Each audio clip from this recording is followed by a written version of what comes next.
Go live? Go We're live. live! We're live. Yay! All right. Time to talk to Father Deadly. Rise and shine, my sinners. When Father Evil starts his day, he gets a little deadly. Deadly Grounds coffee has the richest, smoothest flavor you'll find anywhere. It's sinfully delicious. Once you go deadly, you never go back. Order yours at getdeadly.com. Coffee's so good, it's scary.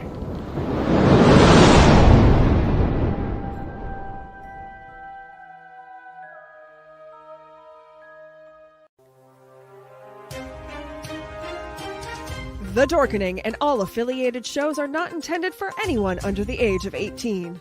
The following may contain discussions or scenes that have adult situations, graphic violence, nudity, strong sexual content, and graphic language.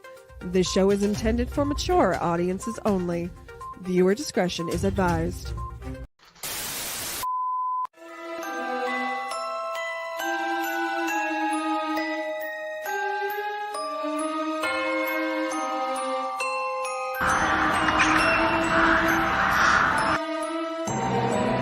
Steve Van Samson, Curtis M. Lawson. Paul Christian Glenn, Joshua Rex, Raz, Rob Smale,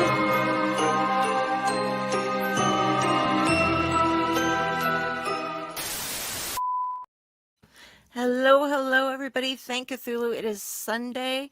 Welcome to another episode of The Clutch of Personalities. It has been a little while since we've been on, and we have Curtis back. I'm super excited. yes! Hello. Curtis, thank you back. Thank you So- for having me on. Oh, yeah. We love you here. We're just like Oh yeah. Weird House everything and Curtis everything. Like you're my personal inspiration. I think about you when I'm doing sit-ups and stuff. because he's like on Facebook, he's like all getting in shape and everything. And I'm like, okay, I won't be in as good a shape, but I'm getting there. I'm working on it. And I'm you're- glad to hear that. I don't know. That makes me feel really good because I don't know. I spent so many years telling myself, "Oh, I'm going to do this. I'm going to do this. I'm going to do this," and just like drinking a 2 liter of Mountain Dew a day, and waking up at like 3 in the morning and be like, "I'm going to die if I keep this up." So it's nice that I don't know that I could do something healthy for myself and other people are inspired by it. That's pretty cool. yeah. You inspire people to work out, you inspire people to write more, heck, you inspire people to read more, and we all appreciate that. Thank you very much. So, real quick, guys, in the comments, I'm going to be giving away 2 copies of the Kindle version of Couch Surfing Through the 12 Chambers of Hell. So make sure you say hi in the comments, ask a question if you have anything for Curtis, and we'll do a drawing at the end of the show. Want to get that? And this is the book that we're going to be talking about, his latest release here. It's gorgeous. We were just talking about, unfortunately, it covers up your head. Oh, here we go. Oh, you got, is that the paperback? Or? That's the paperback, yeah. Yeah, the deluxe version won't be ready for a while. I think the proof is supposed to ship to Weird House soon, but I don't know when the actual like copies are going to go out to buyers yet. But I signed the signature sheets the other day, so Well, I already ordered one, so I'm going to be one of the people getting one. I'm Thank you. excited. Yeah, well, I always order your stuff. I'm like, Mhm. I think we discovered. I think I have 4 different versions if you count audio and Kindle of Devil's Night, because I had to get the colored illustration ones Yep. too. And I think I have 3 or 4 versions also of Blackheart Boys Choir. Oh I wow. was It's like I'm gonna have my entire like Curtis M. Lawson display case going on. It's gonna be great. But I always wonder if there are people who like are completionists with my stuff. Um, yeah, there's one copy of something I'm gonna need to track down because it was no longer available by the time I discovered you. So okay. What was it? I can't remember which it is All right. right now. It's like one special edition of something that came out, so it's gonna be like, okay, I'm gonna have to like find somebody and I will convince them to part with their copy of it because I must have it to like I'm going to get a nice big glass case, and it's going to be pretty. S- So, what before we get into the book, what have you been up to lately? You've been busy, it I've seems, like a lot of stuff going on. yeah, lots of stuff going on. I mean, I've so Massachusetts passed this thing in the budget where if you're over 25 and you don't have a degree, you could get your associates for free. Oh, So I went back to school. I'm going to school for business. Um, so that's kind of wild. This is my first time having to do homework or anything in a in a very long time. And then yeah, I've been trying to keep up with like fitness stuff. I do taekwondo with my kid, and I've been doing a lot of behind the scenes stuff for Weird House, some editing, marketing. I run the social media for Weird House, and um, kind of whatever Joe needs me to do, and then writing, of course. Yeah. that's a lot of stuff. That is You've been, amazing. yeah, school on top of everything else. That's just That Yeah. is not easy. And are we still working on your OnlyFans? Were you going to tell people that they might be? I should do that. I have this idea for an OnlyFans where I just tell people that they're wonderful and beautiful and intelligent, just say nice things to them. And everybody's like, "Oh my god, people would pay for that. You should do it." I Yeah, mean, they would. I know you were discussing with this book was originally going to go as a Kickstarter, and you had said that you were going to have like one of the tiers would be a personal message that you would record, as long as it wasn't too crazy. Yeah. And hey, Tom. Hello. Yeah, I was on some group in Facebook, some Kickstarter group where people kind of like passed along ideas and such.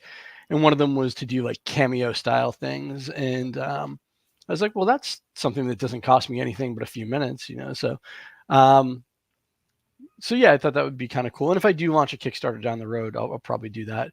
But we went away from the Kickstarter model. And I decided to publish it with Weird House instead. So Yeah, I was going to totally get on that tier and be like, "Can you just tell me like, Carrie, you're good enough, you're smart enough, get your ass out there and write. You can do it." And be like, "Yes, thank you, Curtis." well, you are smart enough, you are good enough, and you can. So get your ass out there and write. I will. Dude, now you have it. It's recorded. You can Yeah, just replay it because Gonna that play is that over and awesome. over. on Thank the you. internet forever. So yeah, Ken pointed out the cover art is awesome, and we were just talking about this, so I'm gonna pull it up again. Thank you, Ken. Um, but you said you picked it up on a cover site. Yeah, so I started writing this book, and it's not very long, and it's like 100 pages or so. It's just a novella, but I started writing it pretty much right after Devil's Night, I think. So I started writing it like 3 or 4 years ago, and I just kept getting distracted by, invites to this anthology or this project or the Coffin Maker came up, and I started writing for that. So when I originally came up with the idea, though, I was really excited, and I bought a cover for it before I had written much, and I think it was getcovers.com. I think was the site I got it from, and I don't know who did the original artwork because I think it came from a stock art site where you could just basically they're like, go pick some art from this place, and then they put over the typography and such. I have thought about doing a reverse image search to kind of find out what the origin of it is beyond that, but I keep forgetting to do so. But I do I like to point out that I bought it about 3 or 4 years ago, so it is not AI. I have one of those that's just sitting in the back of somebody's hard drive where I'm like, I Stefan actually was like, "Okay, I passed on this Cthulhu Mythos cover. You need to get it if you can get it." Because I'm like, "Okay." So I went out and got it, and I got all the rights to it, and Yep. for a bunch of money. The guy was just like, "But I don't need it, so can you hold on to it?" And he's like, "Yeah, just check in, let me know when you need it." And so like 2 years later, I'm like, "I still don't need it, but I just wanted to make sure you still got that, right?" And he's like, "Yeah, yeah. Are you gonna write something?" I'm like, "I'm working on it. It's anthology." Well, I guess if it's yourself, it's a collection. But Yeah. you know, Yeah, I've done that a few times with with Joe at Weird House. I've seen covers. I'd be a Joe, go buy this because we'll use it for something down the road. And you haven't yet, but actually he did. He got one that he there's two covers for Joshua Rex's New Monsters, and one of them I think was a pre-made cover from Don Noble at Rooster Republic, and the other one was custom made by Luke Spooner. Yeah, I think I have the Luke Spooner. The Luke Spooner's the white cover, Okay. and then the do I have a copy? I have a copy of it somewhere here. And the kind of purplish covers the Rooster Republic pre-made. Yeah, I have the white Oh, one. white one. It's in the other room. I Mm. like every. I get you guys. I get the good books, and then I open them up. I take a picture. I flip through a couple. If there's illustrations, I take pictures of those, and then I give it a good sniff, a hug, and I rebubble wrap it up, and then go read it on my Kindle, so that I don't damage the book at all. You know, one of the things I'd like to do, and hopefully we can figure this out at some point technology-wise, is I've been pushing for a Weird House for us to send ebooks to people when they order the hardcovers, because a lot of people they don't want to they don't want to damage the spines on these. They're collecting them to collect them. They want them on their shelf, and they want to read it as an ebook, like you said. So I think it'd be a nice courtesy if we could give people the ebook when they ordered the hardcovers. I know would there's be a way to do that on Amazon. And I mean, maybe you can study their model, but it's like if you buy I don't know if it's hardcover or paper, and it's only some people choose the option, but you buy one of them and then you can get like the Whisper Sync, and if you get the Kindle Yeah. with it as well, you can like get all three of them. But it's not very many people that actually do that. But if you guys could I need to talk to the guy who does all the tech stuff in the background and figure out how. I'm sure there's some sort of way we could do it with Shopify or whatever. that'd be, then I would only have to buy things once. Yeah. What are you buying this week? I'm buying lots of Curtis. I had a question for you real quick before I want you to go in and kind of explain the story, but the scene towards the very beginning, and we don't want to spoil everything, but when he goes to visit his father, the Dancing with the Dead scene, have you written that in another form before that I would have read? I don't think so. But it's possible. I think a lot of writers do this where you go back to kind of themes or visuals, and sometimes without even noticing it.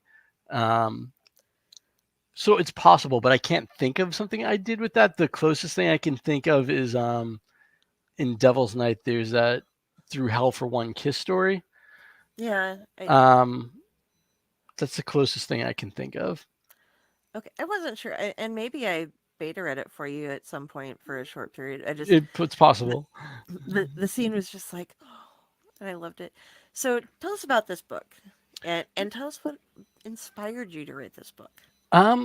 Well, the book is about this aging rock star named Nathan Farrow, and he has this tragic loss of his wife and daughter while he's away on tour. And he comes back, and he, his wife and daughter are dead, and he's distraught. His life is destroyed, and he just decides to get in his car and drive across Route 50, which is called like the loneliest road in America, and it goes all the way across the country. So he starts off in California and takes this road trip across America, basically because he doesn't know what else to do. And the book is structured by each chapter is like 1 month, and it's supposed to mirror the pharaoh's journey through the Egyptian afterlife, and also kind of mirror loosely the stages of grief as well. And it's very surreal. It's one of these things where I never wanted it to be very clear whether what was real, what was imagined, what was magical, it all just kind of blends together. And I don't think it really matters what's real or not, So that's the basic premise of the book. There's a lot of Egyptian kind of visuals and things taken from Egyptian myth, but I didn't want to be super heavy-handed with it, so I don't think I use the names for many of the gods. I know there's a couple name drops I make for some of the lesser known gods, but the main antagonist is supposed to be like an Apep kind of figure, but Yeah. the name Apep is never used in there. Um, or there's even there's someone who's this one character who shows up who's supposed to essentially be Set, and that name's never used. And just other little things, things that no one will get. Oh, I got So, 'em. yeah, well, did you? So Set was originally the god of storms, and he was kind of a bad god because he chopped up his brother and all that, but Mhm. the same he wasn't the same thing as Apep. And later in the New Kingdom, they merged them. Like Set became the same, like Set and Apep became one kind of thing, and mainly because there were some foreign invaders that took over Egypt. They mainly worshipped Set, so when they got ousted, they're like, "Oh, Set's bad now." Um, Yeah. so at one point, they kind of get merged in the book as well, and that was supposed to be this weird reference. So there's a lot of stuff like that that I really did more for myself than. And if people get it, that's awesome. But I don't expect people to get all that sort of stuff. The beer reference, that Yep. was good. Yeah. I you were very comfortable, and I've been studying mythology since I was like about 8 years old or so. I only really had the Greek, Roman, and Norse available then, but as I've gone forward in life, I'm just really into them. And you are able to jump from one pantheon to another. Just you're so comfortable in all of them. I love that in your writing because I'm like, oh, he's writing all this Angrboda stuff, and then it's like, oh, we're gonna hop it over here. Oh, and I look, guys, in the book, the Eye of Horus is like separating the little not Yeah. chapters, but the spaces between the All the pages. scene breaks. Yeah. Or Yeah, that was so awesome.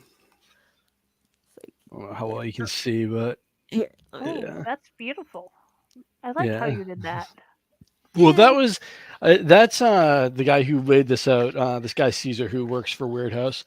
Um, and Caesar. I don't know how to pronounce his last name, so I apologize. I think it's Pooch, and he's actually the webmaster for Weird House Press as well. oh, So cool. Yeah, that was just a neat little throw in there into yeah, everything. yeah, it was very cool. I'm I very happy with how the layout came out. So I haven't seen now.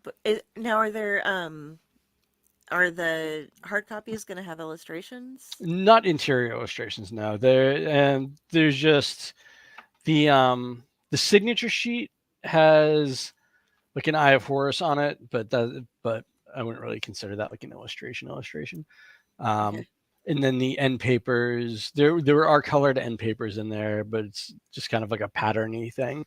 Um, yeah, no other interior illustrations unless there's something I don't know about. Surprise! Guess what? um, I think that Joe was Joe's a little bit nervous about putting out something this short in like a deluxe edition. So I don't know that he wanted to invest all the money in that interior illustrations would have costed because he wasn't sure if people were going to drop the money on a 100-page book for something like that. So, but it seems like people are. So Yeah, I was gonna say last time I checked, I think there are only 8 left available, yeah, 8 copies left. So and that's been what, like a week and a half that it's yeah, been something out. like that. So So yeah, I I think you got a market going for you, huh? and the deluxe editions are nice too. They come with a slipcase. Yeah, it's a very cool book. All the other deluxes, anyways. I assume this is going to look just as nice, but yeah, I'm excited for it. Yeah. Oh, you always, and you'll see on my page if you guys check me out. Every time I get something, there'll be a picture that's like, it's always great to see Weird House in the mail, and I get pictures of everything and lay it all out, and I get so excited. But yeah, everything you did, and you're saying a lot of those references were just for you, but the I loved the blending of Americana with the Egyptian setup. Like, you're just hanging out and all of a sudden, oh, there's, tattooed girl behind the bar and then the slit pupil eyes and stuff. And you're like, okay, I know where this is going. Yeah, getting the Americana aspect of it was just as important to me, if maybe more so important than the Egyptian stuff, because it is really a trip across the United States and through kind of lonely parts of the United States. It's not all in these big cities and such. Um, and I did a lot of research. I spent a lot of time on Google Maps and I bet. and just virtually traveling down Route 50 and be like, oh, that's a cool building. Like, um, and you asked about where the idea for this came from, and Hmm. it was kind of really, it kind of started with Midsummer. And at the beginning of Midsummer, there's it starts off with basically the girl's sister killing her parents and herself, and I was thinking that, well, that was kind of thematically in the background of that movie.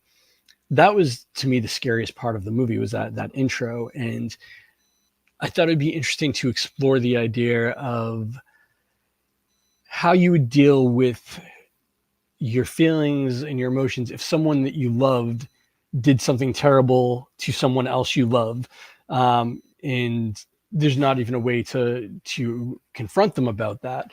Um, so that kind of thinking is what inspired me to go into the book. Was how do you cope and grieve when um, someone you love the most is who is to blame for this tragedy?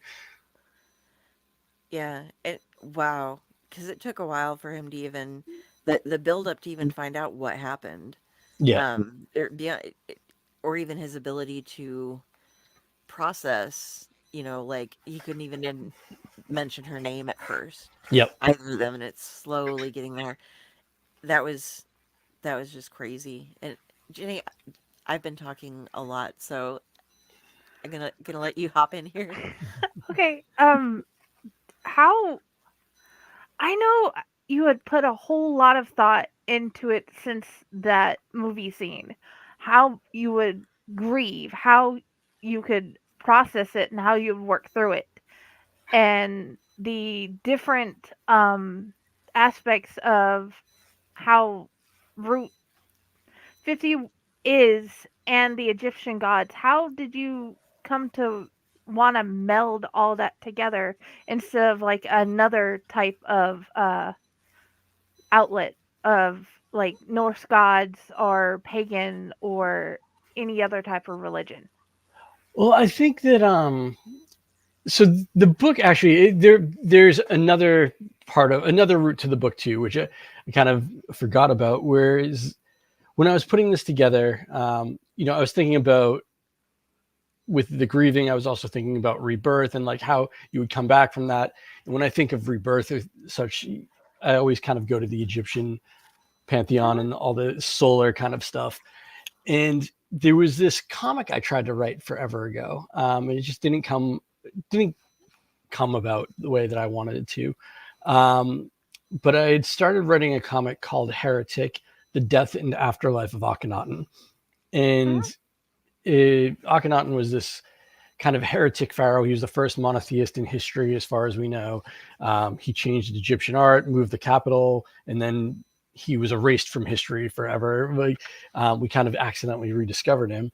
And I thought, with that, I was like, what if Akhenaten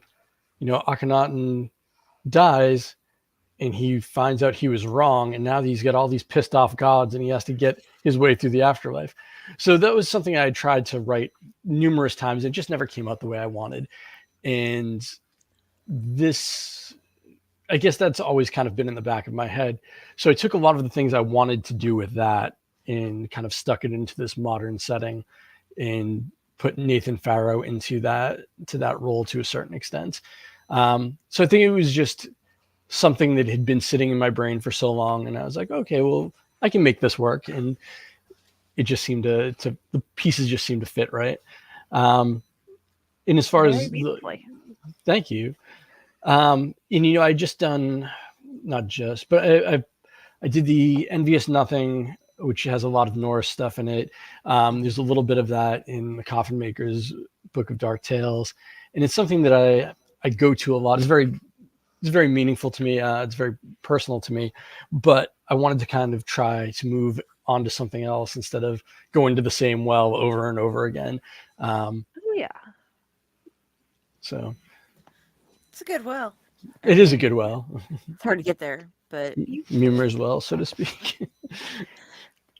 Yeah, your readers can tell that you have actually put a lot of studying, a lot of thought in why all these gods and what they portrayed and what they were over meant. I don't know how else to put it. How it should actually be put. So forgive me. And I love that. Um, was there a specific journey part? I'm not specific journey, but a specific month in the journey that you had liked the um you like to go back to and think about if when you were writing the book and before you had it published? Um, I always kind of go back to the December month partially because it's one of the more action oriented months within the book, but it I don't want to give away too much, but Nathan gets very kind of he embraces physical violence in that chapter, and he's not built for it, and Yeah. I really enjoyed that. The idea of this guy trying to be this action hero tough guy and he's just not. um and it also kind of reinforced the idea that he's on the loneliest road in America. He's lost his family. He feels completely alone, but he has this person who comes and has his back in that chapter, and it's one of these things where you're blinded by grief, but you don't even realize that you still have friends around you. You still have people that care, and it kind of reinforces that too. So that's a chapter that I think about quite a bit. that I like that particular part. The Thank you. whole you can't see through it, but somebody still has your back. Yes, yeah, exactly. and once again, you are and it's not okay, I don't try to categorize you like this is the only thing you write, but you are the best at writing, in my mind anyway, emptiness. Um, you embrace the void and the hungry, lonely wanting to become something, and you just throw it at Yeah. us. So driving down the loneliest road and having, this empty heart that's needing to be filled with what happened, with coming to terms with everything. Hi, Pile. It's Hi, just Pile. it's so great. And I love that you can do that. And like I said, you write so much more than that, but it's just amazing how you can slip into the different aspects of it, the road, him in particular, and like what something is wanting to become, because he doesn't even know where he wants to end. He just knows that he has to end somewhere, Yes. you know. And My is there are you empty inside, Curtis? Is there he doesn't is there seem something that that way, but I hope not. I'm is there something that intrigued. inspires you to write that Yeah, I right just now? so it comes down to like existential dread essentially, and I spend too much time being afraid of things that don't really matter and not worrying about things that do. But um, You're very one subtle. of one of the things is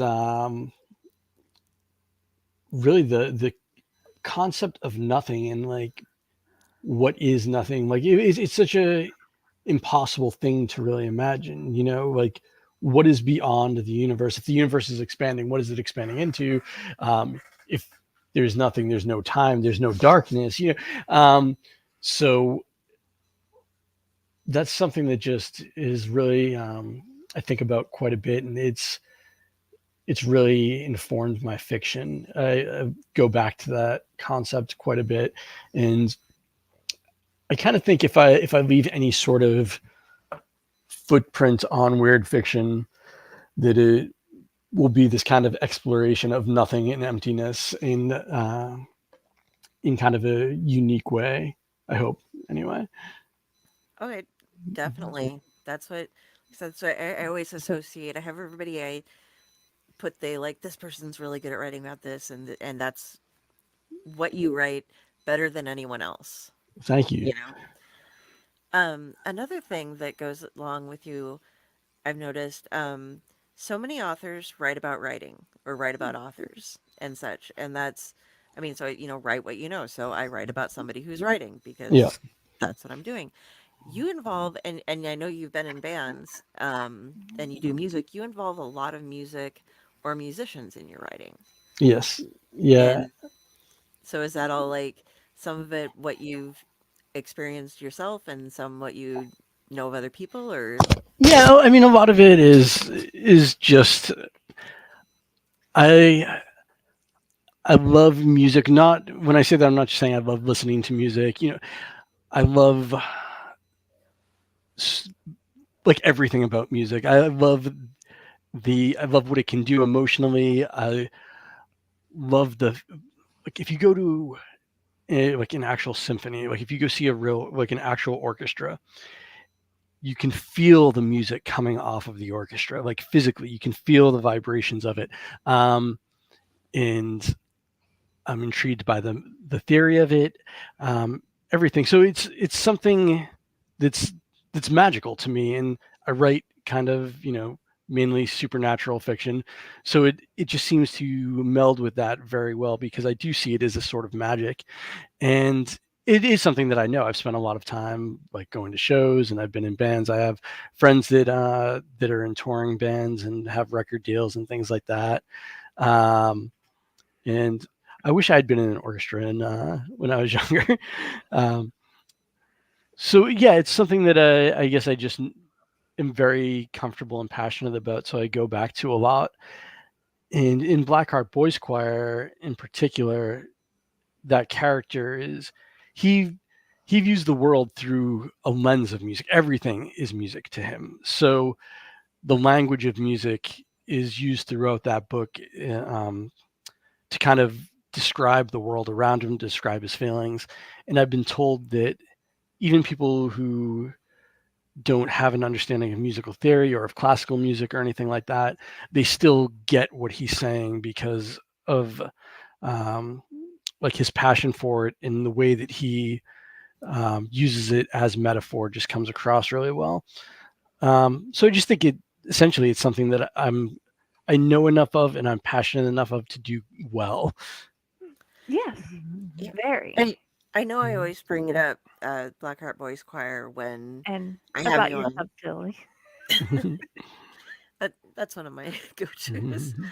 But I listening to it, it's written very well. You were talking about how it's written like stages of music, the chapters and everything, how it Yeah. goes. But I've been listening to it on audio, like I said, for my second time through, and it's one of the only books I've ever heard recorded that way.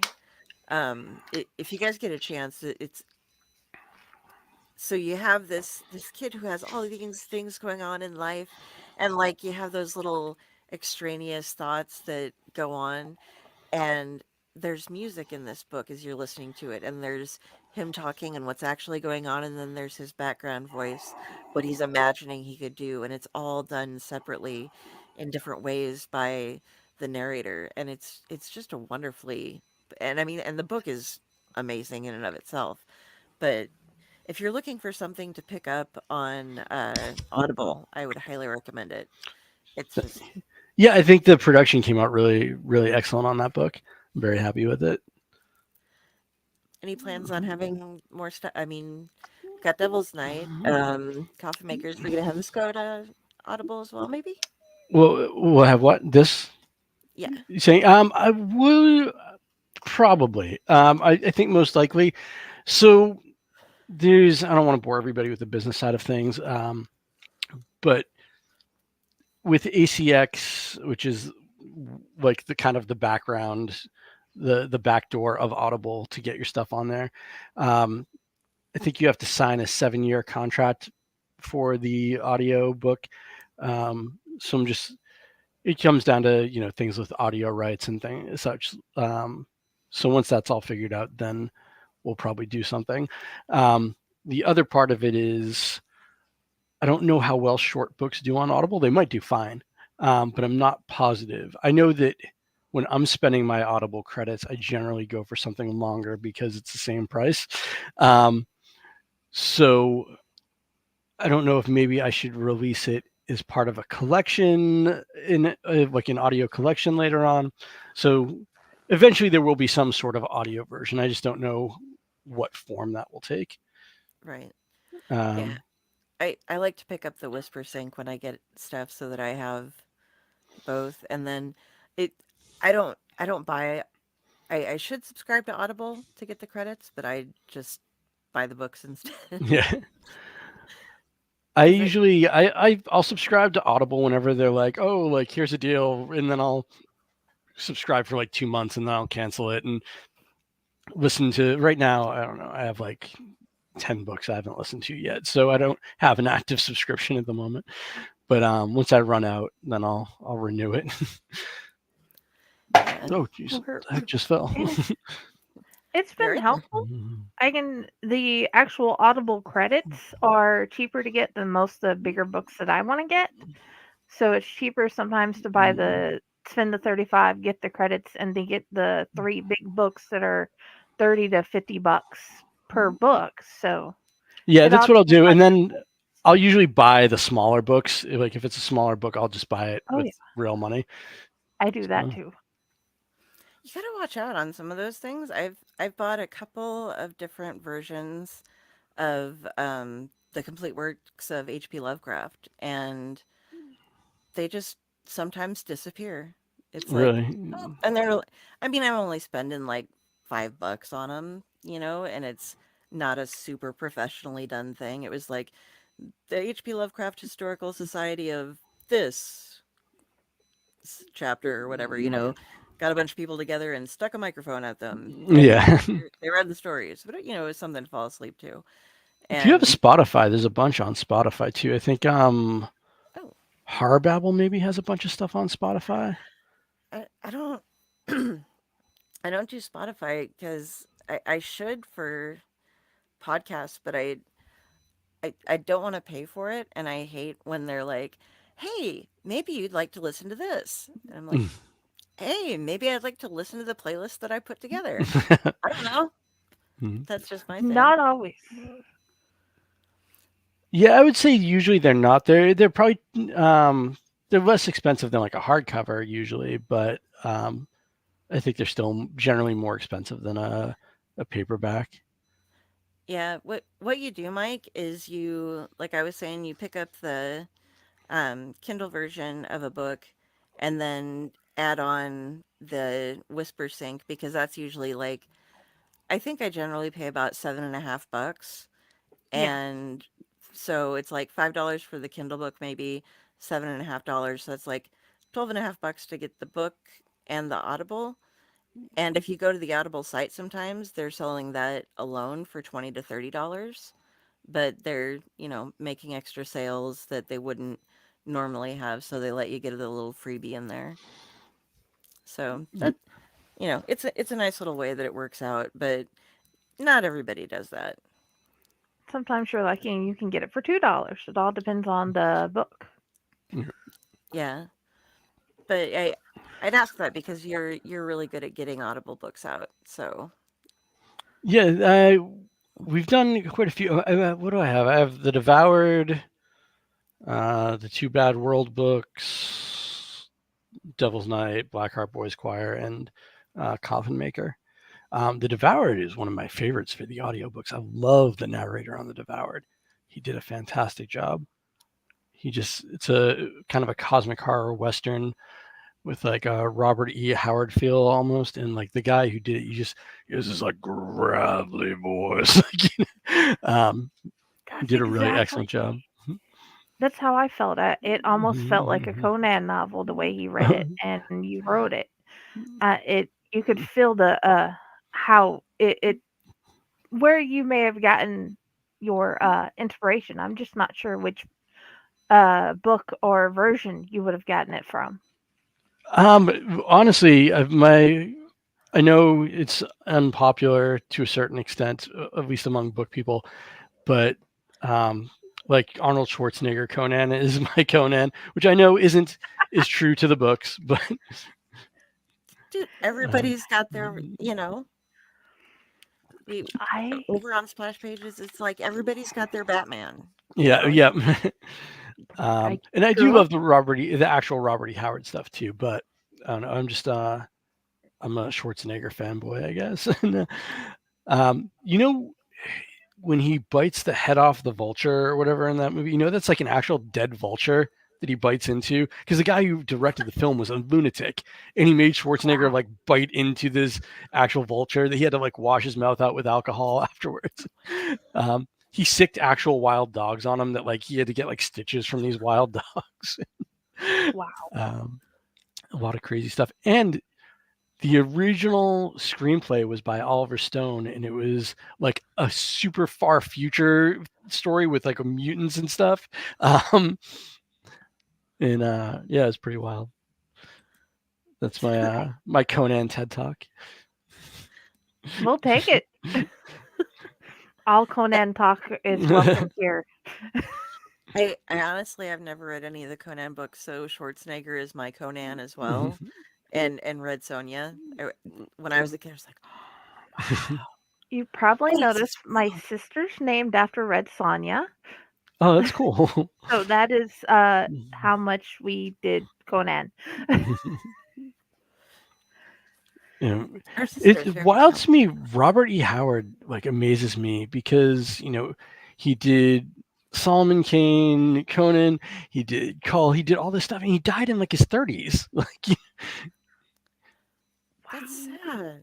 yeah, he A killed lot of himself books. after his mom died. Oh God, Yep, I yep, did not know that. just yeah, he like shot himself. it always amazes me sometimes when you find out um things about authors or artists that you're like, oh wow, this person does all this stuff, and they must be in their like 56s, and you're like, oh, they're younger than I am. Yeah, yeah. Um, Okay, that's great. I feel like I should be doing more. Robert McFarlane is I don't know if you're familiar with him. He's a British author, and he walks a lot of paths. He's big in, how they have all the open land where in England and different places in Europe, it's like you can just walk on anybody's grounds and mhm. pretty much camp there. And they're closing some of that down, and so he's a big activist for that. But he has like all of these books out talking about different pathways uh, underneath the mountain or climbing up in mountains, then caved things. And he's trying to also put together dictionaries of like Emil is one of my favorite words, and I learned it from him. And it is a old Devon term for when you have a frost overnight and it thaws just a little bit and then refreezes, and Okay. you see the sun like shining on the trees and all the branches are like glass, you know? Oh wow. So there's actually a word for that. And so he was like preserving all these. He has books that I've bought all of his stuff, and it's like, oh, preserving this language. And I'm like, wow, this man, he's like, and I've walked, like this many thousands of miles on paths estimated on things. And I'm like, God, this guy's got to be like using a cane by now. And he's like, oh no, he's like 35 or something. Yeah, I'm like, what? yeah, it's wild. Like, how are you? 'Cause, part of it is just like the very specific things he's into. But, you know, you, Einar Solvik, look at all he's done. He's younger than I am too. I, Well, I I mean, yeah, there's definitely, I definitely get that kind of. I don't want to call it jealousy because I don't want to make myself look bad, but definitely jealousy for younger people who are more accomplished, and sometimes it's just raw, once in a generation talent. But a lot of times it's just, especially when I think one of the biggest things I have a problem with myself is that I wasn't as driven when I was younger. I just kind of expected things to happen for me, and then they Mhm. didn't. And I didn't really learn how to like work really hard until I was probably like in my 30s. Like basically until yeah, probably when I was like 29 or 30, after I had my son, and I was like, oh, I have no time now. Now I guess I really have to make the best of the time I have. So, Yeah. before that, I just kind of was like, oh, it'll happen eventually. You mean I actually have to put the words on paper and then send it to somebody? Right? And Yeah. they might not just take it? What? Or I even think back to when I was in bands. I was really bad at being in bands because I would write music and like we'd play some shows or whatever, but it was always somebody else who put the shows together.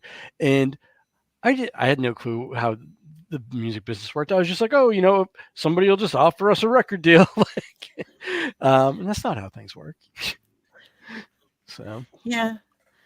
But yeah, I guess I'm with you. I feel I get envious of them, but I'm also really proud yeah, and excited because you're like, you're doing so good and you're so young that you get to keep doing this for a really long time, I hope. yeah, You know? absolutely.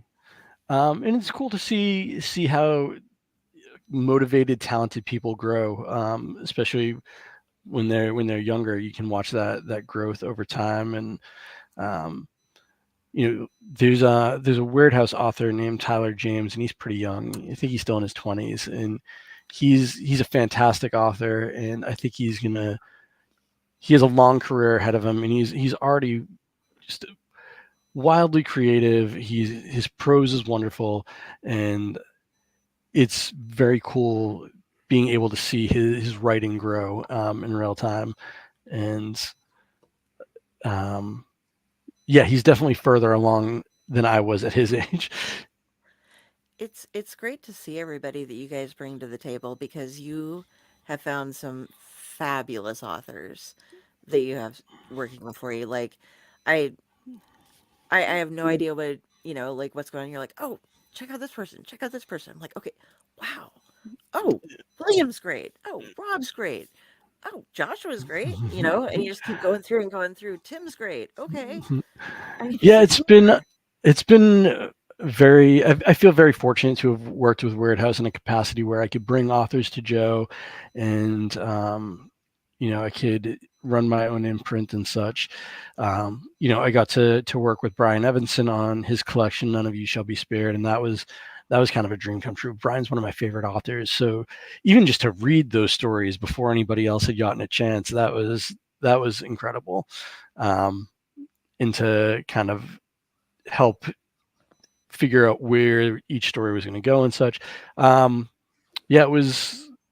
I feel very fortunate for the connections that I'm able to make, and also for the fact that I'm able to not just work with people like Brian Evanson, or we have. I don't work so much directly with Tim Curran, but I know Tim and such. So to be connected with these people makes me feel very fortunate, but also that I could bring in someone like Tyler, or even like I introduced Josh to Joe as well. So to bring in these talented people that I think deserve a chance and see them get a chance, that's very rewarding. and does Luke Spooner? I mean, I know he doesn't exclusively work for Weird House, but you have him on a lot of different projects as well, Yeah, correct? we've used Luke on quite a bit. He's done all three of my Weird House books. He did Devil's Night. He did the Weird House edition of Blackheart Boys Choir, and she did the self-published edition of Blackheart Boys Choir as well. And he did Coffin Maker's Book of Dark Tales. He did phenomenal work in those. I think he did. I believe he did Tyler James's Old Dark Houses, New Monsters by Joshua Rex. Yeah, he's done a lot of work for us, but I mean, he's everywhere. He does a lot of self-published authors' books. I feel like Crystal Lake maybe was using him for a while for a lot of stuff. Might have been someone else, but I think it was Crystal Lake. Yeah, he's very prolific. He's crazy talented too Hmm. because all of the different books, you can tell that it's his work, but the color palettes, the different things that he chose to change everything, to work with the author are just There's actually, see if I can find. There's So you see these kind of like concentric circles here. He uses these in a lot of his work. And it's funny, I was at a book event with another author who had a cover done by Luke. And I could tell right away. I was like, "Oh, is that a Luke Spooner cover?" And he's like, "Yeah, it's the Spooner circles." So yeah, Luke's one of my favorite artists to work with. He's also, aside from being extremely talented, he's so fast and so professional. The original cover for Blackheart Boys Choir, so the one that's on Amazon, I had sent him what I wanted for that, and he had that cover back for me in less than 24 hours. So damn. yeah, That's crazy. yeah, he's incredible. Oh yeah. But we have a whole stable of really talented artists. You know, we work with Nick Greenwood, Kent Turner, Rebecca Clegg. There's a ton of artists that we work with, and they're all very talented. I'm gonna have to check out some more of them because, well, I probably have them in some of the books that I've gotten. Yeah, I know him by name just because I'm following him on Facebook now, and it's just sure. oh, good job. He's on social media a lot. He posts a lot of his stuff and his acrylic paintings and such, more so than a lot of the other artists that they don't seem to be as social media driven. Yeah, I'm wondering if part of it is because it's so easy to steal somebody's work. You know, if you're posting a lot of your stuff, Also, somebody's I think Luke's younger too. I think that's part of it. Like Wayne Miller's another one we work with a lot. But I think like Wayne and Kent are a little bit older. Kent's been doing it for like 30 years or something like that. So wow. yeah. I want to be doing something for 30 years. Oh, I guess I have been. I don't know. There you go. So, I'm gonna hop in real quick. Speaking of people that we love, I'm gonna hop in and play a commercial real quick, and then when we come back, do you want to? Did you say you did have something that you could read for us? Yeah, I could read a couple poems. Okay, that would be really That awesome. would be awesome. All right, let me scroll down. This is a fun one, if I can find it. Where did it go, Jenny? Where did it go? You want me to? I hate how he labels things. Okay, I found it. You found it? Okay. Sorry. Greetings and shabebans. We are the Retro Reductibus Cephala Podcast, a long-form bi-weekly show that celebrates all the things that made growing up awesome. Well, that sounds good, but I don't know what all those words mean. I think what Parasite Steve's trying to say is that on Retro Redoctopus, we explore a range of retro goodness, from toys, video games, and movies, to cartoons, and even snacks and school lunches. Oh. And we do it all with a positive spin, a slew of killer guests, and some very adult language. And you know what else is cool? No. This crazy show is part of the Dorking Podcast Network with new episodes every Tentacle Tuesday. What's that? And if waiting 2 weeks for a new episode gives you a sad, know that we drop bonus episodes all the time, like the off-format Crow's Nest and an interview series we call The Brig. You can listen to Retro Octopus on Apple Podcasts, Spotify, Stitcher, or any app that's cool enough to carry the only show that celebrates all the things that make growing up awesome. Yay! Commercials. And yeah, Mike, I'm with you. I try very hard when I'm doing our artwork to not end up grabbing too much AI. I use it for things like when I designed my D&D character, because I can't afford to pay somebody to draw a little figure for me to post up in the background, but I think be really careful. Yeah, it's tough. I think that it's where the genie's kind of out of the bottle with AI, unfortunately. Like, I don't think it's going away. And I think that it's weird because I don't think it should be used in a commercial sense. I don't think that or if it is at least, I think that should be disclosed at the very least that using it. But there's too much of it's essentially it's a plagiarism machine. So Uh-huh. um, so it's I have I think that once that if there is a way that that gets figured out and it's not stealing from artists, I think that it's could definitely be a fun tool for like personal use, like you said, like D&D characters or just kids making goofy stuff. Um, but I don't know. I think I'm a little bit of a romantic when it comes to art, so I don't love the idea of it. I've had arguments with other designers and stuff about this too, and they're like, "Well, commercial art, it's just another tool." But I don't know. Even if art's commercial, I think it should still come from the human soul, so to speak. Um, That's why I bought that book cover a couple of years ago because it was like, ooh, I I need that. That has something that I can feel to it, and I wouldn't, you know, it.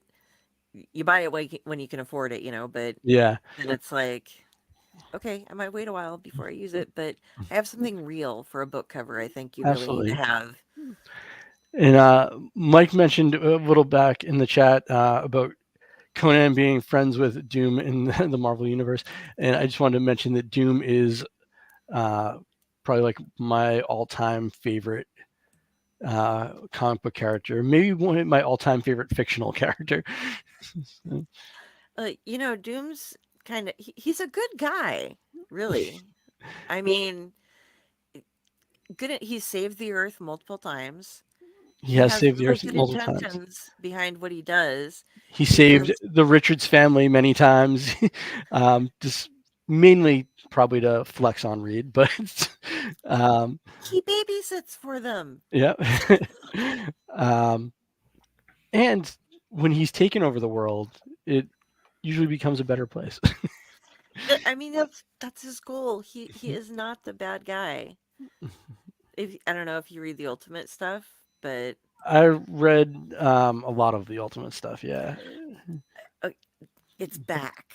I didn't know it was back. I haven't read Yeah, new comics in quite a bit, um, but I read like all of the original Ultimate Spider-Man run, Ultimate X-Men, Ultimates. Like I read all of those original runs. So Ultimatum. Oh my yeah, god.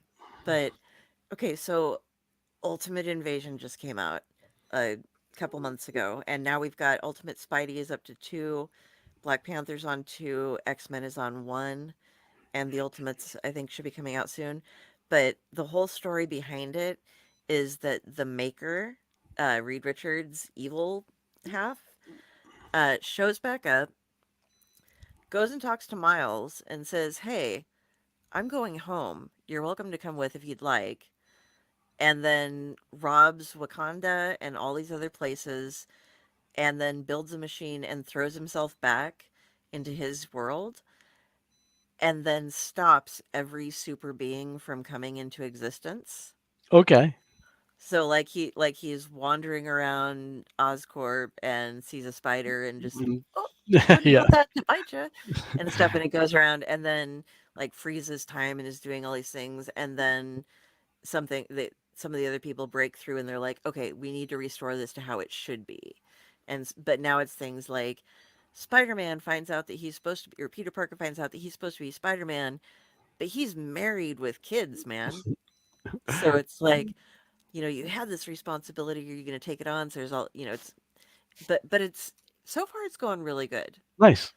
I would recommend it if you like the original Ultimate stuff, but the way that the maker punishes Reed Richards of this world is just horrifying. So, Okay, yeah, I'll have to check it out. I love the original Ultimate stuff. Actually, the original Ultimate Spider-Man run up to when Peter dies fighting the Green Goblin, like that is like a near perfect run to me. Like it's probably my favorite comic run of all time. Either that or like the original full run of Lucifer.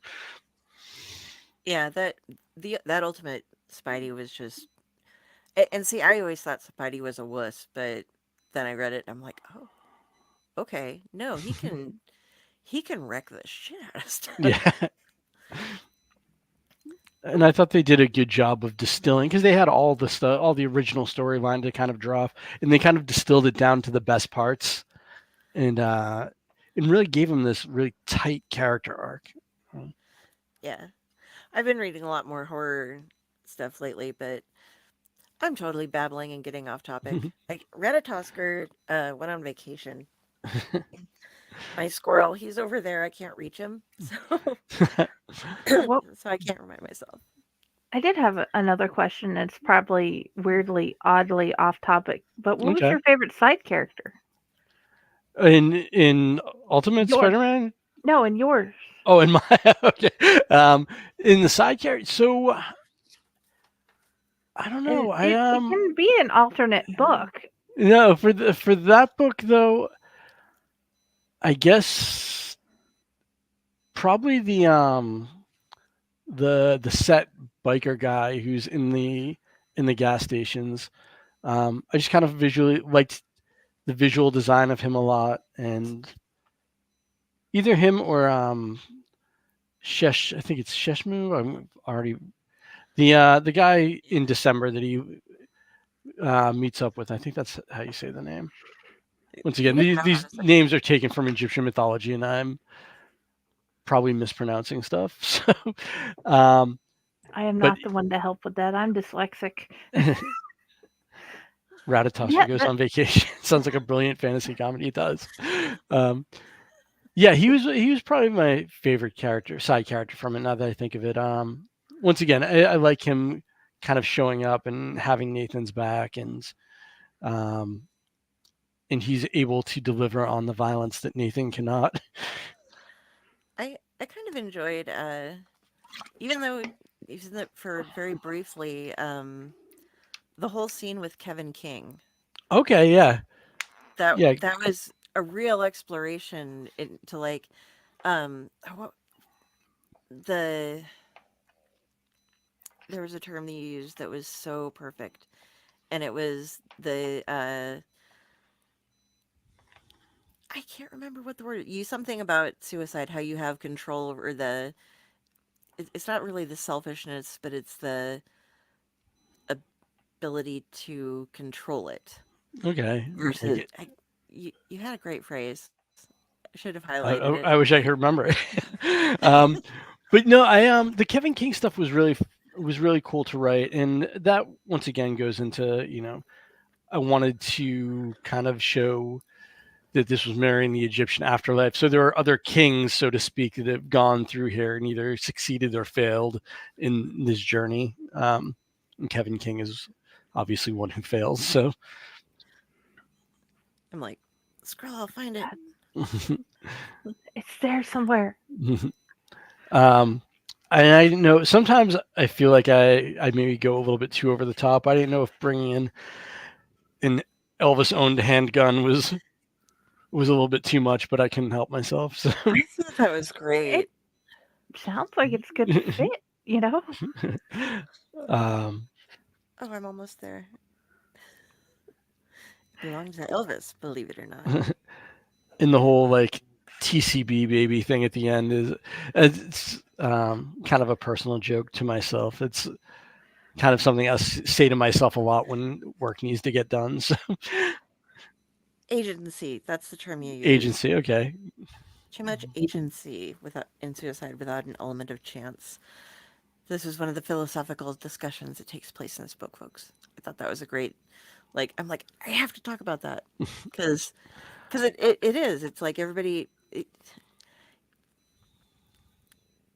a lot of us, when you get depressed and stuff, there's that feeling of like, well, but do I want to take the responsibility of it? Why not leave it up to chance? Just like, I wouldn't mind if this happened, but I'm not going to put myself forward for it. Well, I think a lot of depression, at least a lot of depression up to a certain point, is that I wouldn't mind if this happened. It's more apathy than I guess really being driven to kill oneself until it gets to kind of a critical point. But outside of like depression or mental illness, one of the things I strongly believe in more as I get older, which probably a lot of people disagree on me with me about. I strongly believe in the right to die. And I do too. yeah, like we let, we're not going to keep an animal alive in pain, like, to the point where it's just suffering every day. And it's insane to me that we force human beings to do that. And I'm fairly healthy, but like right now, I'm 44 years old, and my knees hurt a little bit, like most days, and which is fine. But if I'm in constant pain and I'm 70 something years old, and I don't want to not be able to do anything, I feel like it's my right to make that choice. Getting a little bit off topic there, but yeah, I do think that having agency over one's fate in life is important. That Terry Pratchett was very big on that and led the crusade basically over in England and in Europe because it's illegal to do. It's illegal to be a witness or a companion if somebody Mhm. wants, and they're like, okay, if you travel to, I can't even remember where it was. There were like certain countries where it was legal, but if you went with someone when you got back to your home country, you would be charged like a equivalency to like felony charges for not murder, but manslaughter type of thing. And for him, it was a matter of like his mind was Oh going, yeah, and Terry Pratchett. Yeah, he was losing himself. Everything that was him. I'm glad that he didn't end up having to resort to that. But I was so sad to lose him It because was. he was so young too. Yeah. But I've had like both sides of the equation where it's like, well, what if, if it is legal, then somebody who's just, doesn't, I don't know, Yeah, somebody it's who tough feels because like they're putting pressure on their family just because they're old and they don't want to be a burden anymore, just goes off and they, it's like, yeah, and it can be misused. You could have people pressuring someone to because they want their money, or they're manipulating them for whatever reason. So it's definitely a complex issue, but Very. yeah, I, but if you go through and get psychological exams and things like that, it's very easy to go ahead and kind of screen people out and help the people who, might not really need to pass on, just need somebody to talk to. yeah, and I don't know. I think as a general rule, if you need morphine every day, you probably like Mhm. know whether or not you want to go or not. Um, Yeah. so Very true. And I have appreciated you exploring grief and what it can mean to a mind and how it can be processed. thank you. Because Yeah, that has been a fight through a lot of my life with trying to figure out how that works. yeah. I luckily haven't suffered um, much catastrophic loss in my life. I've lost the worst thing being losing my father when he was fairly young. I think I was 30 when my dad died. He was like 53. Um, but that's about the worst I've had, and I think for me I don't with want this. what was that? I don't want this to sound bad, but I'm grateful that you were older than I was because I think the stability and the understanding when you're older is Oh, a absolutely. little bit easier than when you're a kid and you lose both and you're floundering. Oh So yeah, no, I think that's why I said I don't think that I've had it very bad at all. I mean, obviously losing a parent is awful, but I was I was at a point in my life where I was emotionally mature enough to deal with it, and um, I was I was independent, so I wasn't depending on anyone. I hadn't lost my. I wasn't depending on someone to take care of me, and they weren't there anymore or anything like mhm. that.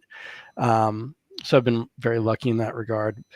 So I think a lot of the understanding of grief that I have in that book is theoretical in a sense, Oh um, yeah. and really drawn from things like mythology and psychology and kind of armchair grief, I guess. But I Yeah. use mythology kind of as a lens to understand most things in the world. Mhm. Mhm.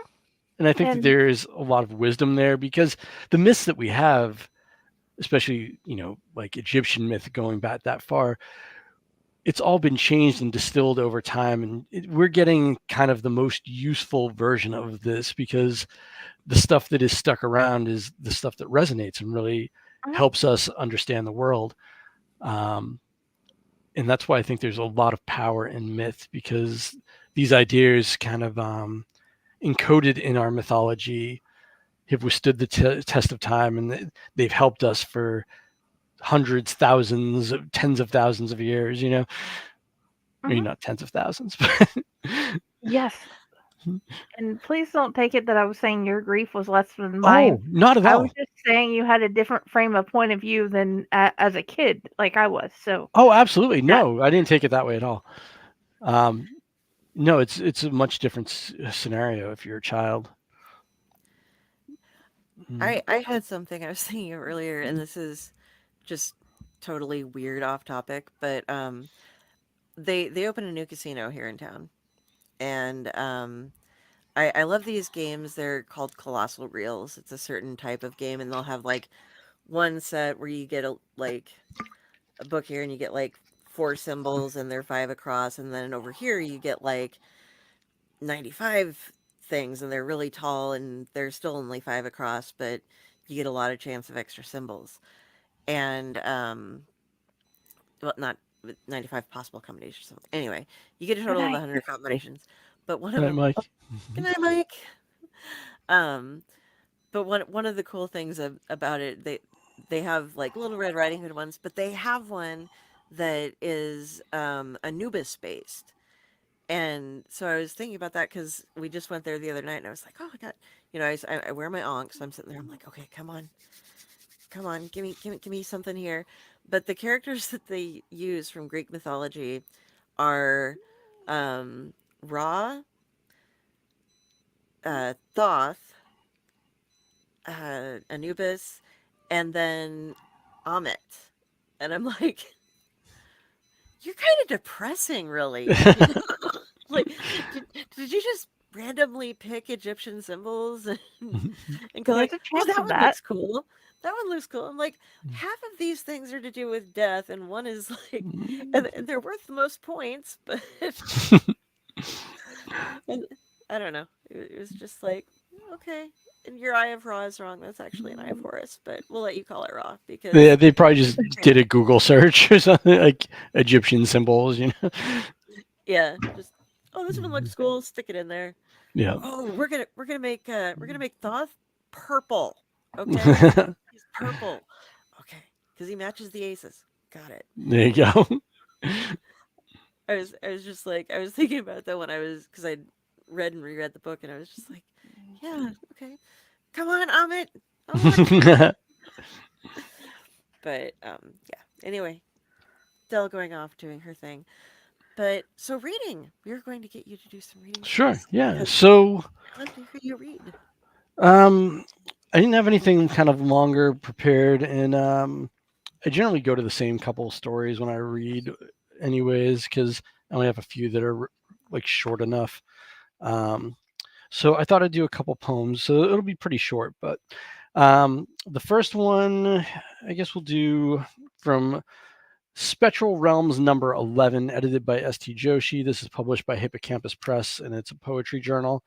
And I have a poem in here called She Tasted of Gin and Death. And here we go.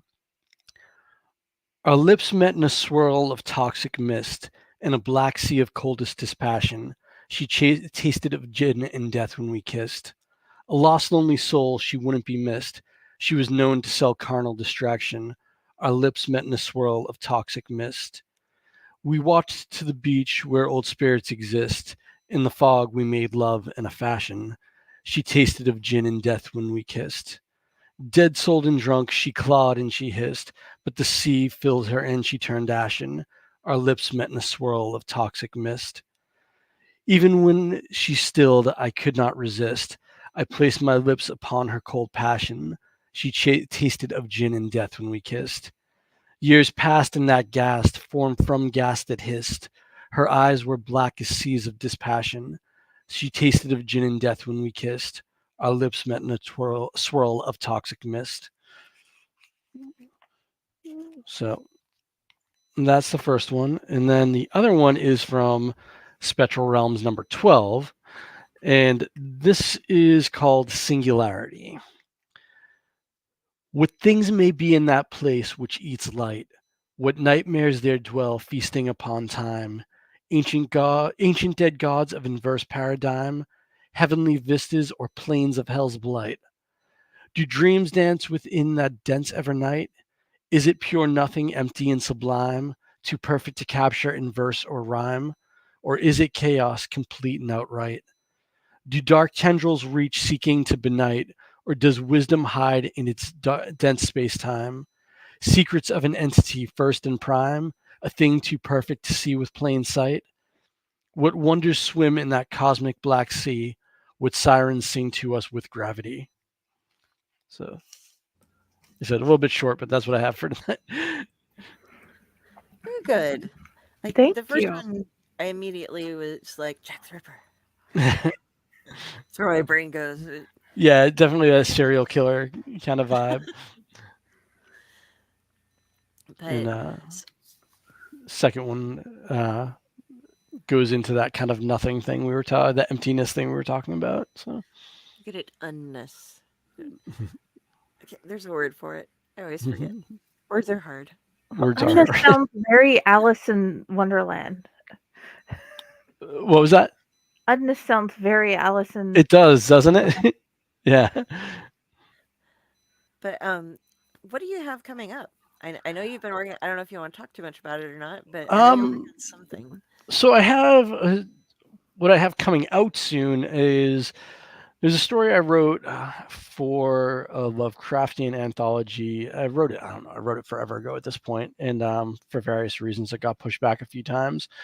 But there was a book put up by Journal Stone, edited by William Holloway, called The Relay Cycle. The Abyssal Plane was the first book, and William, who's a fantastic author, he came up with this specific kind of Lovecraftian apocalypse that he kind of crafted and envisioned and set rules for it and such. And he had a couple authors write novels or novelettes within this kind of apocalyptic framework. And that's what the first book was. And so he decided to do a sequel to it and asked me to be in it. And it's there's a story from me, a story from Gemma Files, one from William, and one from Brett Talley, I believe. And yeah, this is going to be the sequel to that. I honestly forget what it is. It's the Relay Cycle book 2. I forget what the Black Seas of Infinity, I think it's called. And I have a novelette in there about a kind of a shut-in comic book artist, and basically he's in his house and he won't leave, but there's something happened in the world. He doesn't know quite what. It's been raining for days. It's in Rhode Island. Everything's flooding. The streets are like filled with like 6 feet of water, and he keeps having these kind of almost like out of body experiences where he's imagining himself in this other creature's body, and it deals a lot with his like agoraphobia and his loneliness, and there is a octopus on girl sex scene in there. So that's that's my first and maybe only tentacle porn scene that I'll write. So that's supposed to be coming out in, I think, I don't know, May or something. I'm not sure. Like I said, it's been pushed back a few times, but it should be coming out this year. And then I have I'm working on, been bouncing between a couple things, but the main thing I'm working on at the moment is kind of like a vampire novel, for lack of a better word. Not really, not vampires as you would think of them, but it's basically about a guy returning to the small town where he grew up, which is like a New England island town, very small population, and he gets there and ends up trapped when a storm happens and a bunch of people are getting eaten. And um, it will, yeah, there'll be more mythological kind of stuff in there as I develop it, but I'm pretty early on in it right now. I have an outline, but those outlines always change. And the main theme I'm kind of going with in this one, though, is really about age and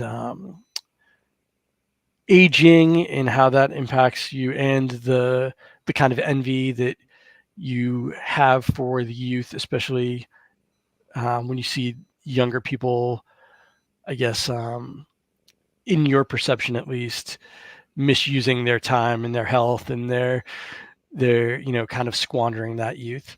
So that's kind of the main theme I'm working with for the novel. Rocket. And you're going to be in the Owlite Menagerie Yes, as well. yes, I am. Yeah. If you like the story. Oh, I did. Oh, I loved it. Okay. Yeah. So Patty and I and her have all loved the story, and we're all great. grateful. Well, thank you. I'm glad.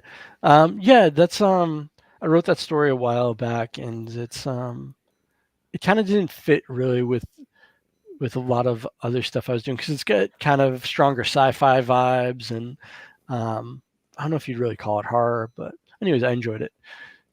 And I thought it was very dark. it is dark, yeah. Um, Initially, I had wanted to do a little bit more with that story. I had it kind of set up between, um, like that was originally going to be a story within a story, kind of mirroring somebody uh, in like our world, so to speak, just going through basically having the punk rock equivalent of a crisis of faith. I don't know if you've ever, like when you were younger, been part of a scene and then just suddenly realized like I don't fit in here at all anymore. And so it was going to be something like that, but I kind of dropped that part of it. It just wasn't panning out the way I wanted. Yeah, that day when you wake up and you're like, man, I gotta drink like 4 bottles of tequila and smoke a bunch of weed because otherwise I can't handle hanging out with these people. Wait a minute. I started hanging out with these people because they were people I could smoke weed with. Huh. Guess we're done now, and I'm gonna start saving some money. Oh yeah, I need to find Yeah. new friends. been there, So done that, moved 2 or 3 times. I'll make it a t-shirt. so yeah, that's what I have really going on right now, and I have a couple other things that I'm messing around with a little bit, but I think the next thing I'm going to try to really finish is this novel. I'm kind of burned out on short fiction. I've been writing short fiction nonstop for a few years now.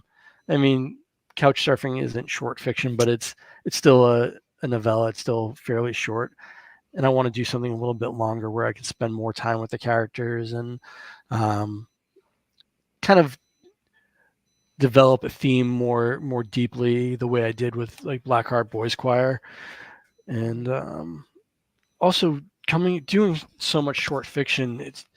You're under a lot of pressure to like come up with a lot of ideas, a lot of interesting ideas over and over again, and with this I can just have um, one kind of central monstrous or occult theme and build off of it, instead of having to come up with 20 different things. Yeah, right? It's you start writing and it's just like, okay, you get 1 or 2 extra ideas, and then it's like, but now I need 10 more. Yeah. I guess I'm not doing that project anymore. I don't know. That's me. See, I give up. And I also I'm interested like the last couch surfing's a novella, but before that it was the Coffin Maker's Book of Dark Tales, The Envious Nothing, and Devil's Night. So that's 3 collections in a row. And I think I have over 50 published short stories at this point. So yeah, it's just kind of time to step away from short fiction for the moment. And it Yeah. will be nice to see how you can develop and make it go farther and have multiple overarching plots to reach one very interesting ending. Yeah, absolutely. And yeah, it's been a while since I've had to develop B plots and, and things like that. So yeah, I'm excited for it. It should be very cool. And I don't know how long it's going to end up being. I generally tend to write with a little bit more brevity. My stuff is generally a little bit shorter. I do have a friend who's been asking me for years to write like a Stephen King doorstopper. I don't know if I have that in me, but we'll see. This one I have a feeling is going to be a little bit longer than most of my stuff. Make it as long as it needs to be, and I Yep. think we all have faith that we're going to enjoy it. Well, thank you. So now is the time where Jenny finds the music, and Oh, I'm going to pull up. 2 seconds. Yes. There we go. I'm good when you are. Okay, it's gonna take me a second to find. Bump. Bump. Okay, are we up? Yes, just let me know when you're ready for me to go. Okay. Let's go. 3, 2, 1.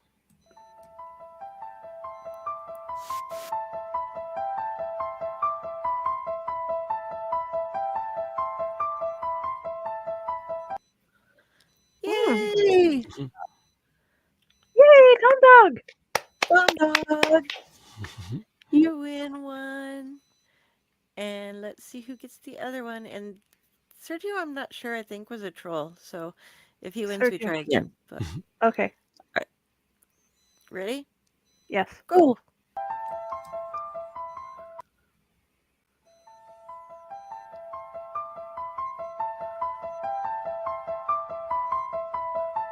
Oh, Sergio cheated. Yes. We can go again.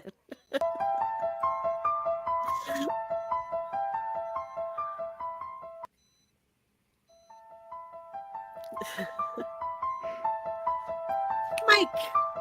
There we go. Yay! Mike! Yay! Yay! Well, All I hope they enjoy it.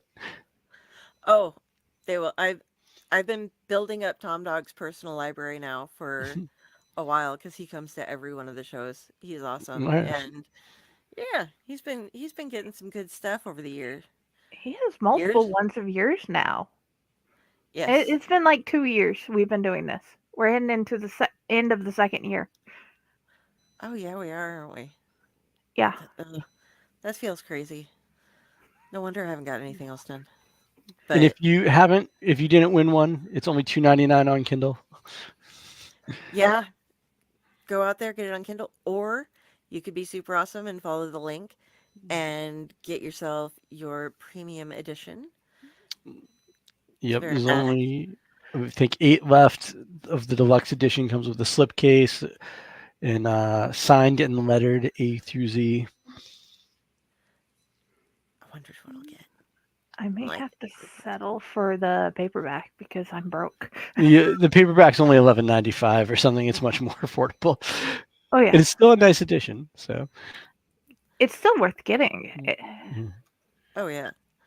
So, Curtis, while we wrap this up here, where do you want people to find you? Where do you like to have people reach out and contact you? you can. I'm on all the usual places. My son keeps dropping shit above me. Twitter, I'm on there is at C_Lawson. You can reach me on Instagram as Curtis M Lawson. And I'm on TikTok, but I don't usually go on there. I'm too old and I don't really get it. And you can send me a Facebook I have an author page. I don't update it as much, but you can send me a request on my personal Facebook, and I accept most of those. I also run the Weird House social media, so if you reach out to Weird House on social media, you're probably talking to me.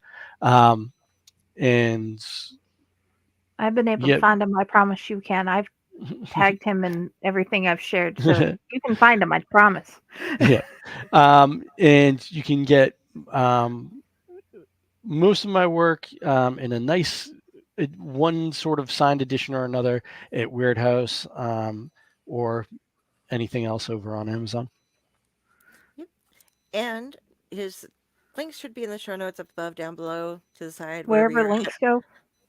And we do have, I think it's still, if you subscribe to your newsletter, you get a free copy of Blackheart's Voice Choir. Does that Yep, sound right? free ebook of Blackheart Boys Choir, and if, I know we talked about Devil's Night earlier, and I think there are still copies of there's a paperback edition of Devil's Night that they did that's signed and has the color illustrations, and I think it's only like $20. And for the color illustrations, I think it's definitely worth it because it's really beautiful, and there's nicer paper on that edition too, and not everybody cares about that, but if you do, it's nice, smoother paper. I don't know, it's kind of cool. It's got a nice gloss on it.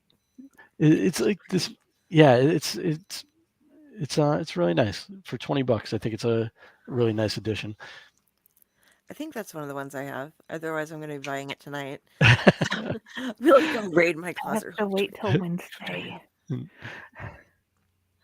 All right. Well, you can find me. I have her go last, not because I'm rude, but because she has the most. She's kind of the you of our whole group. You can find me at Carrie Kari Sanders on Facebook, and all of the rest of my links are there. My author page is there.